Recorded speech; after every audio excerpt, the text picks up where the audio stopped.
வணக்கம். நான் உங்கள் சாந்தி அம்மா. சாந்தி என்டர்டெயின்மெண்ட்லேருந்து சாந்தி அம்மா பேசுகிறேங்க. இன்றைக்கி வீடியோக்குள்ளே என்ன பார்க்க போகிறோன்னா காதை பற்றி தாங்க. காதில் எல்லாருக்கும் அழுக்கு சேரும்.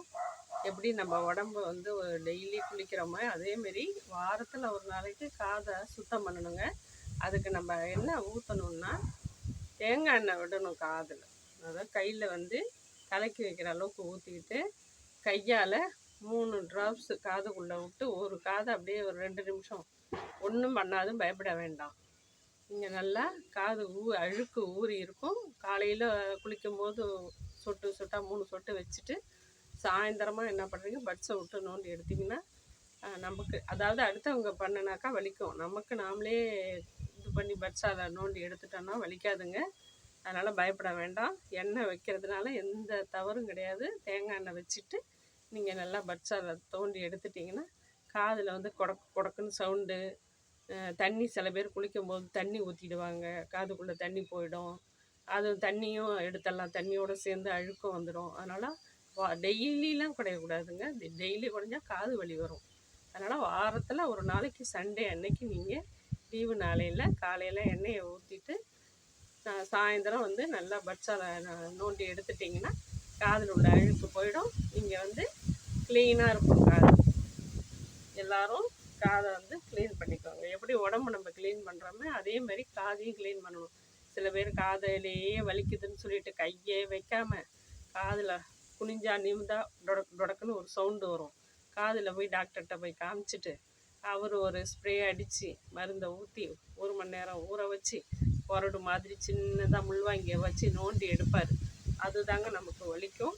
அதோடு இல்லாமல் நம்ம டாக்டர்கிட்ட போய் வெயிட்டிங்கில் இருந்து அதை காமிச்சிட்டு வரணும். அதுக்கு 500 ரூபா வேஸ்ட்டு.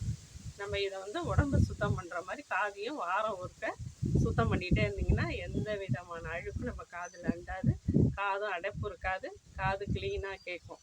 அதனால் தயவு செஞ்சு எல்லாருமே, குழந்தைங்களுக்கும் எண்ணெய் ஒரு சொட்டு வச்சுட்டு நீங்கள் பட்ஸால், சின்ன குழந்தையா இருந்தால் நான்லாம் குழந்தைங்களுக்கெல்லாம் நானே தான் எடுத்துடுவேன். அழகாக லைட்டாக முனையில் விட்டு எடுத்து லைட்டாக குழந்தைங்களும் லைட்டாக எடுத்துட்டிங்கன்னா போகிறோம்.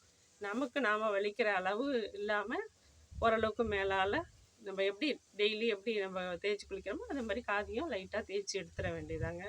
இதுக்காக சில பேர் காதில் என்னன்னு தெரியல, ஒரே வலியாக இருக்குது, அடப்பாக இருக்குது, குறு குறு குறுன்னு சத்தம் வருது, எறும்பு புந்த மாதிரி இருக்குது. எறும்பு சமயத்தில் பூரும் பெட்லேருந்து எறும்பு புதுன்னா நம்ம ஒரு 2-3 சொட்டு ட்ராப் தண்ணியை ஊற்றி காது துவாரத்தை அடைச்சி வச்சுட்டோம்னா அந்த எறும்பு செத்துடும். செத்ததும் நம்ம அப்படியே காதை கவுத்துட்டோம்னா தண்ணி விழுந்துடும், எறும்பு செத்து போயிடுங்க. இந்த வந்து காது அடைப்பு இருக்கும்போது இந்த மாதிரி எண்ணெயை விட்டு பட்ஸால் எடுத்துட்டிங்கன்னா காது க்ளீனாக கேட்கும். இந்த சவுண்டு வராது, காது வலியும் இருக்காது. சவுண்டு கேட்காம அடைச்சிக்கிட்டு இருக்கும், காதே அடப்பாக இருக்கும். அந்த அடைப்பு நீங்கணுன்னா நீங்கள் எண்ணெயை ஊற்றி அதை க்ளீன் பண்ணிக்கணும். அது தெரியாமல் நிறைய பேர், நானும் நிறைய பேர்கிட்ட கேள்விப்பட்டிருக்கேன். டாக்டர்கிட்ட போனேன், அவர் மருந்து அடித்தார், 500 ரூபா கொடுத்துட்டு அதை எடுத்து விட்டாருங்க. நல்லா மிளகு எத்தனி கசந்து வந்ததுங்க அப்படின்னு. அதை நம்ம வாரம் பண்ணிட்டோம்னா அது சேர்றதுக்கு வேலையே இருக்காதுங்க. நீங்கள் தயவு செஞ்சு அந்த மாதிரி சேர்த்து வைக்காமல் வாரம் குளிக்கும்போது நீங்கள் வந்து எண்ணெயை வச்சுட்டு குளிங்க. சாயந்தரமாக க்ளீன் பண்ணிவிடுங்க.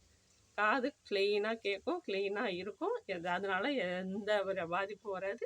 தைரியமாக ஊற்றலாம் எண்ணெய். 3 சொட்டு வச்சுட்டா அது ஒரு அப்படியே இது பண்ணி ப்ரெஸ் பண்ணி விடுங்க. நல்லா ஃபங்க்ஷன் பண்ணி விட்டிங்கன்னா உள்ளே போயிடும், அழுக்கு ஊறி இருக்கும். சாயந்தரமாக எடுத்து பட்ஸால் 1க்கு 2 பட்ஸா போட்டு நோண்டி எடுத்துட்டிங்கன்னா காது க்ளீனாக இருக்கும். டாக்டர்கிட்ட போக வேண்டிய அவசியமே இருக்காது. நல்லா காது க்ளீனாக கேட்குங்க. தயவு செஞ்சு இதை ஃபாலோ பண்ணுங்கள். தேங்க்யூ.